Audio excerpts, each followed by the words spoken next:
后来继续来看，民进党政策会执行长王义川甲发言人吴征，因家己出来压料，讲最近有袂少的民众投诉因两个人，而这个直播的节目拢咧耍，只会晓食物件，无够稳重。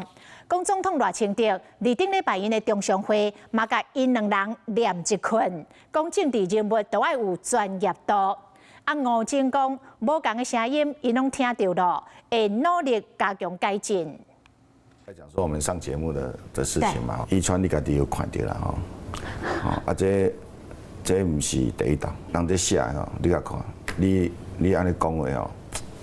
安尼无好。上网络节目，也看家己和民进党的主席赖清德点起来骂，就因为去和民众投诉，两个人伫直播的节目嘻嘻哈哈，敢若吵架。民进党政策会执行长王义川甲发言人吴征看起来真轻松，也不过两个人是一天到暗去互投诉。他骂你的？我也是常你常被骂哦？跟他差不多中枪频率，应该在场会上。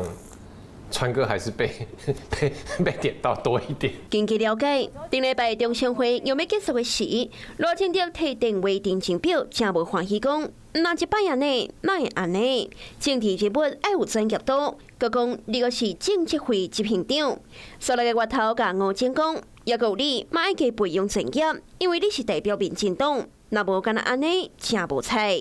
这个是老板有特别介绍，对，这边糯米椒。和民进党议员伫台北大场店庙口食在地小食，或者是走访花莲食海鲜。这是王义川伫 YouTube 顶端推出的节目，希望用轻松的方式，后边将探索台湾这片土地。也毋过看伫支持者的眼内，无的确认为执行长无介适合做这。毕竟民众庄哥。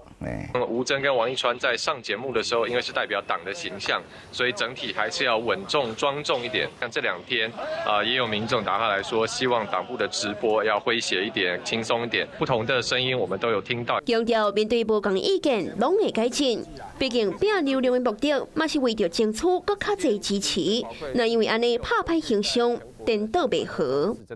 Hello， 我是张新文。想要抢先掌握最及时的新闻资讯吗？赶快订阅、按赞、开启小铃铛，锁定华视新闻 YouTube 频道。